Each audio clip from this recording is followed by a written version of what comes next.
नमस्कार साथियों, जय हिंद। दोस्तों आज के इस वीडियो में बात करने वाले हैं वर्ग 3 के संबंधित। वर्ग 3 में जो आपके लिए पात्रता परीक्षा आ चुकी है, एक बार फिर से स्वागत है हमारे एसके स्टडी चैनल में। दोस्तों आज के इस वीडियो में हम यहाँ पर जानेंगे कि थोड़ी देर पहले हमने एक वर्ग 3 के संबंधित में वीडियो लेकर के आए थे, लेकिन साथ ही यहाँ पर जो आपके लिए रूल बुक आ चुकी है, वर्ग 3 के संबंधित ये रूल बुक आ चुकी है। यहाँ पर क्या-क्या जो अपडेट हुआ है, क्या-क्या यहाँ पर बदलाव किया गया है, तो सारी चीज़ यहाँ पर आप लोगों को बताऊँगा वर्ग 3 के संबंधित। जो ये रूल बुक आई है साथियों, इस रूल बुक में क्या-क्या दिया गया है ना? यहाँ पर सारी चीज़ बात करेंगे, तो देखिएगा साथियों, वीडियो को अंत तक देखिएगा। रूल बुक में क्या-क्या बदलाव किया गया है, इस रूल बुक में यहाँ पर देखेंगे। और जो आपकी आप बोल रहे थे कि यहाँ पर बीएड वालों को लेंगे या नहीं लेंगे, ये भी बात करेंगे साथियों, ठीक है? आप लोग वीडियो को पूरा देखिएगा। शुरुआत करते हैं आज के इस वीडियो में, यहाँ पर देखिएगा, पूरा पढ़ के यहाँ पर बताते हैं कि जो इससे और भी कुछ छूट जाए साथियों, तो ये जो टेलीग्राम ग्रुप में शेयर कर दिया हूँ इस रूल बुक को, तो ये सारी पीडीएफ साथियों, ये टेलीग्राम ग्रुप की जो लिंक दी गई है डिस्क्रिप्शन में, लिख के नीचे लिंक दी गई है, उस लिंक में जाकर के टेलीग्राम ग्रुप जॉइन कर लीजिएगा, ठीक है? चलिए यहाँ पर हम लोग पूरा बताएँगे, आइए। तो मध्य प्रदेश शासन स्कूल शिक्षा विभाग एवं मध्य प्रदेश शासन जनजातीय कार्य विभाग द्वारा प्राथमिक शिक्षक के लिए संयुक्त पात्रता परीक्षा 2024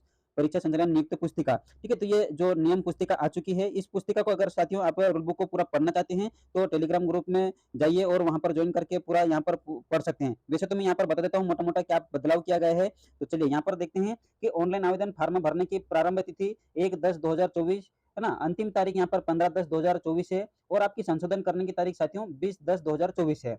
आगे हम लोग देखेंगे जो एग्जाम है साथियों, एग्जाम होने वाली है 10 नवंबर 2024 को एग्जाम होगी, 2 पाली में एग्जाम होगी। ये हमने सारी बातें साथियों हमने वीडियो में बता चुके हैं पहले वीडियो में। अगर आप लोग वो भी नहीं देखे तो देख लीजिएगा। और यहाँ पर क्या बदलाव किया गया है, खास तौर पर हम लोग वही देखेंगे कि जो बदलाव किया गया है, ठीक है? ऑनलाइन आवेदन पत्रक के साथ अभ्यर्थी का फोटो, हस्ताक्षर और स्वयं की हस्तलिपि पत्रक यहाँ पर आप लोगों को ले जाना रहेगा। और पद का नाम प्राथमिक शिक्षक, पद श्रेणी तृतीय श्रेणी, आवेदन पत्र ये कर्मचारी चयन मंडल भोपाल एवं विभाग के निर्देशानुसार। सारी यहाँ पर बात करेंगे साथियों, जिन्होंने जो वर्ग 3 में बीएड वालों को कब से कौन सी तारीख से बाहर किया गया है, अब जो नए अभ्यर्थियों को उनको लेंगे या नहीं लिया जाएगा, और जो अभ्यर्थी 2020 वाली एग्जाम में पास है, उन अभ्यर्थियों को, बीएड वालों को अभी लेंगे या नहीं लेंगे, सारी बात करेंगे साथियों, ठीक है? और जो आप लोग वीडियो को पूरा देखिएगा। चलिए यहाँ पर हम लोग देखते हैं एक-एक करके।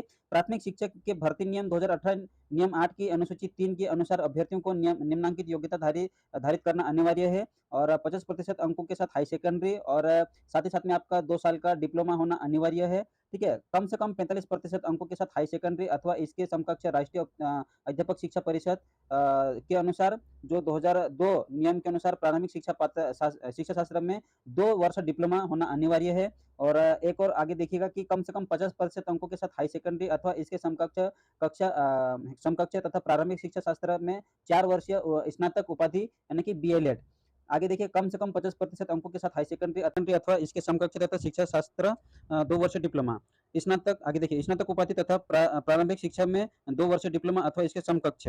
आगे देखिएगा कि ये जो आरक्षित वर्गों जैसे कि अनुसूचित जाति, अनुसूचित जनजाति, अन्य पिछड़ा वर्गों, दिव्यांग अभ्यर्थियों को शैक्षणिक योग्यता के अर्हतकारी मतलब पास अंकों के लिए आपको 5% की छूट दी जाएगी।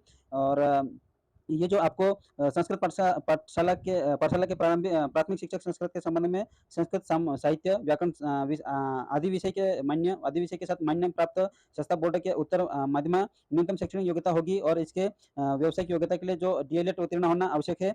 और साथ ही साथ में आप लोग ये खास तौर पे ये देखिएगा साथियों कि जो माननीय सर्वोच्च न्यायालय दिनांक 11/8/2023 के निर्णय के अनुसार बीएड डिग्रीधारी अभ्यर्थी पात्र नहीं है। तो ये यहाँ पर देखिएगा कि जो बीएड अभ्यर्थी है, बीएड अभ्यर्थियों को नहीं लिया जा रहा है इस बार। बीएड अभ्यर्थी अगर 2020 में भी क्वालीफाई है, तो साथियों अगर आप लोग 2020 वाली विज्ञप्ति में भी, अगर 2020 वाली विज्ञप्ति में भी बीएड वाले अभ्यर्थी अगर क्वालीफाई है, तो आपको अमान्य किया गया है। यहाँ देखिएगा कि 11/8/2023 के बाद अगर बीएड डिग्रीधारी वाले अभ्यर्थी पास है, तो आपको अमान्य किया गया है। तो इस बार साथियों आपको बीएड डिग्रीधारी अभ्यर्थियों को नहीं लिया जा रहा है, ठीक है?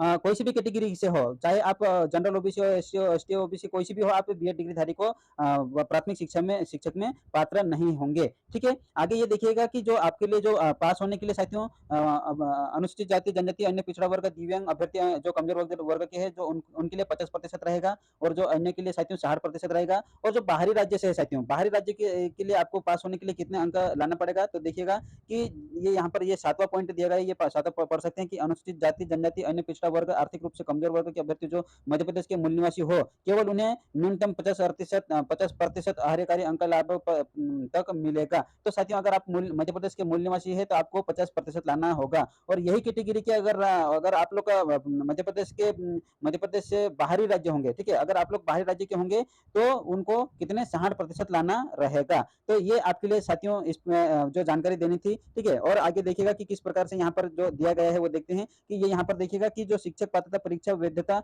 आजीवन तक रहेगी, ठीक है, ये आजीवन तक रहेगी आपके लिए साथियों। और जो 2020 में क्वालिफाई है उनकी तो अभी पात्रता परीक्षा में बैठने की आवश्यकता नहीं है, क्योंकि साथियों जो 2020 में आप लोग क्वालिफाई है तो आप लोग यहाँ पर आजीवन आपकी जो पात्रता परीक्षा आजीवन रखी गई है, ठीक है, तो आपको अभी दोबारा बैठने की आवश्यकता नहीं है। अगर बीच में अगर आपने डीएड किया है या फिर डीएलएड किया है, ठीक है, डीएड किया या फिर डीएलएड किया, इस प्रकार से अगर आपने 2 वर्ष डिप्लोमा किया है तो आप लोगों को फिर अभी आप लोगों को पात्रता परीक्षा में बैठने की आवश्यकता है, ठीक है, अन्यथा आप लोग नहीं बैठ सकते। जो परीक्षा शहर साथियों, परीक्षा केंद्र यहाँ पर देखिएगा कि कौन कौन सा रहेगा। पहला बालाघाट, भोपाल, ग्वालियर, इंदौर, जबलपुर, खंडवा, नीमच, रतलाम, रीवा, सागर, सतना, सीधी, उज्जैन। तो ये आपके लिए परीक्षा शहर इस प्रकार से रहेंगे साथियों, ठीक है। और ये जो आपको मैंने पहले वीडियो में भी बता चुका, ये जो आपको सब्जेक्ट वाइज कौन कौन से सब्जेक्ट लेना चाहिए, किस प्रकार से क्या चुनना है, आपको यहाँ कंपलसरी रहेगा क्या, ये आपको आगे मैं बताऊंगा। चलिए यहाँ देखिएगा कि ये यहाँ से आप लोग ये पूरा सिलेबस निकाल लीजिएगा, सिलेबस के आधार पर आप लोग को पढ़ाई कीजिएगा, ठीक है। तो पूरा सिलेबस है साथियों, ये पूरा सिलेबस निकाल सकते हैं आप लोग को एमपी ऑनलाइन पर जाकर के। जो परीक्षा योजना है इस प्रकार से रहेगी। पात्रता पहला देखिएगा कि पात्रता परीक्षा अंक 150 अंक का 150 अंक का एक प्रश्न होगा। परीक्षा की अवधि यहाँ पर 2:30 मतलब 2.5 घंटे रहेगी। प्रत्येक प्रश्न का अंक होगा 1, ठीक है। ये ऋणात्मक मूल्यांकन नहीं होगा, ठीक है, माइनस मार्किंग नहीं होगी। तो आप लोग ये ध्यान से पढ़िएगा, माइनस मार्किंग नहीं होगी। और आगे देखिए कि पात्रता परीक्षा में सभी प्रश्न बहुविकल्पी एमसीक्यू प्रकार के होंगे, जिनके 4 विकल्प होंगे और 1 विकल्प सही होंगे उनमें से, ठीक है। तो परीक्षा की संरचना जो विषय वस्तु निम्नानुसार इस प्रकार से है। ये पर हम लोग सिलेबस को लेकर के चर्चा करेंगे कि वर्ग 3 में कौन-कौन से सब्जेक्ट आपको लेना चाहिए, ठीक है। मैं ये क्यों बता रहा हूँ, क्योंकि ऐसे मेरे कई भाई-बहन ऐसे पूछ रहे थे कि कॉल भी किया था कि वर्ग 3 में जो सब्जेक्ट हिंदी इंग्लिश लेना चाहिए या संस्कृत लेना चाहिए। तो यहाँ पर साथियों देखिएगा, गलती आप लोग यहाँ मत करना, क्योंकि गलती आप लोग करने से पहले ये वीडियो ज़रूर देख लेना, ठीक है। यहाँ पर क्या करना है आप लोगों को कि देखिए वर्ग 3 की तो आपकी पात्रता परीक्षा आ चुकी है, साथ ही साथ में अभी आपकी जो इंतजार कुछ ऐसे भी है जो वर्ग 2 की इंतजार कर रहे हैं, वर्ग 2 की भी कब आएगी। तो साथियों वर्ग 2 की जो मेंस की एग्जाम है साथियों, ये भी बहुत ही जल्दी आने वाली है, ठीक है। वर्ग 2 की मेंस की एग्जाम बहुत ही जल्दी आने वाली है। और वर्ग 3 की आप लोगों की जो पात्रता परीक्षा है वो आपके लिए आ चुकी है, ठीक है, पात्रता परीक्षा। तो ये आपके लिए आ चुकी है। तो वर्ग 3 में साथियों कौन-कौन डाल सकते हैं यहाँ पर, जो डीएड वाले सारी ये जो चर्चा हम लोग ने पिछले वीडियो में कर चुके हैं। लेकिन सबसे बड़ी बात यहाँ पर ये है कि सब्जेक्ट को लेकर के आप लोग चिंतित थे, यहाँ पर आप लोग गलती कर देते हैं कि सब्जेक्ट यहाँ पर कौन-सा लेना चाहिए, ठीक है? पहला से लैंग्वेज क्या और दूसरा लैंग्वेज कौन-सा लेना चाहिए, ये यहाँ पर बात करेंगे। तो सॉरी, वीडियो को पूरा देखिएगा साथियों, और चैनल पर नए हो तो चैनल को सब्सक्राइब जरूर कर लीजिएगा, ठीक है। मैं व्यापम से संबंधित इसी प्रकार से जानकारी लेकर के आता हूँ। नीचे डिस्क्रिप्शन में लिंक दी गई है, टेलीग्राम ग्रुप में ज्वाइन हो जाइएगा। वहां पर मैं जो भी बातें शेयर करना रहती है वहां पर करता हूँ मैं। चलिए बात करते हैं यहाँ पर बाल विकास की। तो बाल विकास यहाँ पर साथियों रहेगा आपका 30 नंबर का रहेगा, ठीक है। जिनको आता है, जो जानकारी पता है वो तो ठीक है, लेकिन जिन विद्यार्थियों को नहीं पता है, ऐसे मेरे से कॉल करके पूछा भी कि सब्जेक्ट कौन कौन से लेना चाहिए, ठीक है। तो यहाँ पर सब्जेक्ट आपके कंपलसरी है, लेकिन देखिएगा फिर बात करें ये यहाँ पर जो हिंदी आपकी रहेगी 30 नंबर की।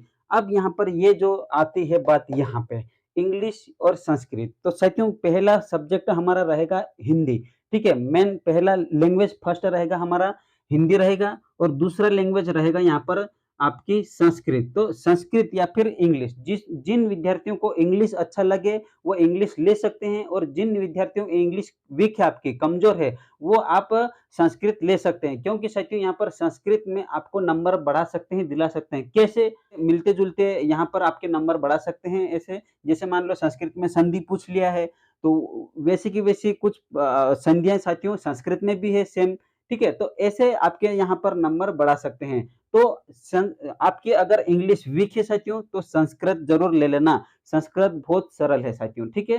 तो आप लोग संस्कृत ले सकते हैं। तो सेकंड, फर्स्ट आपकी हिंदी हो गई और सेकंड आपकी 30 नंबर की संस्कृत हो गई है। जिन विद्यार्थियों को इंग्लिश अच्छा है, वो इंग्लिश ले सकते हैं और जिनका इंग्लिश वीक है, जो कमज़ोर है, वो संस्कृत ले सकते हैं, ठीक है?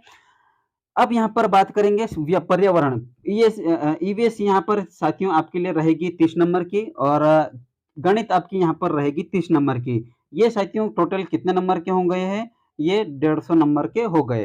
तो 150 में से आपको यहाँ पर देखिएगा 150 में से सबसे ज़्यादा आपको यहाँ पर क्या करना है देखिएगा 150 में से 75 नंबर आपके सामान्य रहेंगे, ठीक है? सामान्य विषय संबंधित रहेंगे और 75 नंबर यहाँ पे आपको पेडागोजी देखने को मिलेंगे। तो 75 और 75 150 तो 75 नंबर आपके यहाँ पेडागोजी पूछा पूछा जाएगी और 75 नंबर आपके सामान्य सब्जेक्ट से रिलेटेड रहेंगे। तो ये साथियों इस प्रकार से बहुत सारे ऐसे स्टूडेंट हैं यहाँ पर कन्फ्यूज़ होते हैं कि इंग्लिश लेना कि संस्कृत लेना। तो जो विद्यार्थी मेरे से पूछ रहे थे, तो यह वीडियो आप उम्मीद करता हूँ कि आपने देखा होगा, ठीक है? चैनल पर नए हो तो सब्सक्राइब भी कर लिया होगा और भी जो भी जानकारी आप लोगों को अगर ऐसा कुछ डाउट रहे या कुछ पूछना है साथियों, तो कमेंट करके ज़रूर बता देना। मैं नेक्स्ट वीडियो लेकर के ज़रूर आ जाऊँगा। तब तक बने रहेगा, जो भी जानकारी आएगी साथियों मैं लेकर के आऊँगा। जय हिंद, जय भारत। धन्यवाद साथियों, नमस्कार।